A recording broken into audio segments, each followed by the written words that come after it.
Christian Estrosi, jusqu'à présent, le gouvernement affirmait que les djihadistes français capturés en Syrie, en Irak, seraient jugés sur place. Finalement, en raison du départ des troupes américaines, un certain nombre d'entre eux devraient être rapatriés. La France doit-elle les accueillir ou les laisser être jugés par les Irakiens ou les Syriens? Mais d'abord, qui sont-ils? Ce sont des Français traîtres à leur patrie. Ce sont des criminels de guerre. Et moi, je ne veux pas qu'ils s'évadent dans la nature. Je voudrais que ceux qui nous disent qu'il ne faut surtout pas qu'ils rentrent nous disent par quelle instance ils vont être jugés, par quel État et par quelle entité. Ils sont détenus aujourd'hui par des groupes qui ont vocation à être dissous dans les semaines ou les mois qui viennent. Éric Ciotti vous dit que ce sont des ennemis de la France, par exemple, et ils n'ont qu'à être jugés sur place en Irak, en Syrie. Eh bien, parce que ce sont des ennemis de la France, et on est bien d'accord là-dessus, mais ce sont des Français, qu'on le veuille ou non. Vous dites comme Christophe Castaner, finalement. Ont un mandat d'arrestation internationale qui a été délivré par la France. Ils sont parfaitement identifiés les uns et les autres. Et alors, on laisse ces criminels qui ont été complices des attentats du Bataclan, qui ont été complices des 86 morts de la promenade des Anglais à Nice le 14 juillet 2016, ne pas être jugés, être relâchés dans la nature, parce qu'ils ne dépendent d'aucune autorité judiciaire, d'aucun État et d'aucun pays.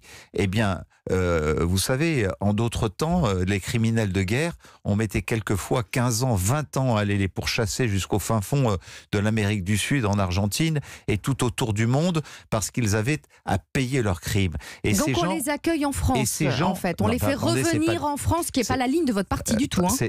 C'est pas un privilège que d'être jugé par un tribunal français pour payer ses crimes.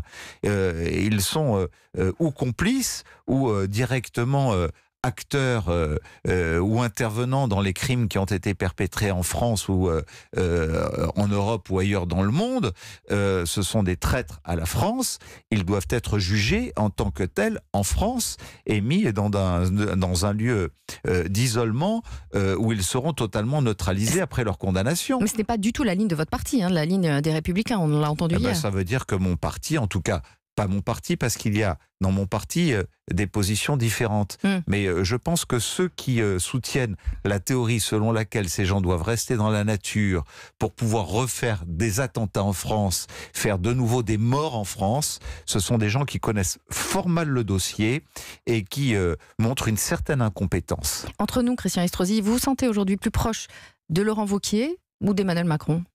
Mais je ne me sens proche que des valeurs qui m'animent personnellement, et donc au service de mon pays. Je n'ai pas de chef, je n'ai pas un appareil politique qui est là pour me donner des instructions, je n'ai pas un chef de l'État qui est là pour me donner des instructions. Mais vous avez un chef de parti quand même. Simplement, je dis que la France va très mal, que nous sommes dans une situation où notre devoir est de mettre toutes nos forces au service du redressement national. Et quand il y a des choses bonnes pour la France, on ne doit pas être dans cette espèce de politique aérée où chacun se dit comment faire perdre 5% à la formation d'à côté aux européennes pour que j'essaie d'en récupérer 5% pour moi. Mais pensez à la France, bon sang, à un moment, alors qu'il y a des gens malheureux, il y a des gens sur le bord du chemin, il y a de la détresse qui s'exprime dans notre pays. Nous devons à un moment essayer de comprendre qu'on doit additionner certaines forces pour permettre à notre pays de s'en sortir. Merci Christian Estrosi. Christian Estrosi.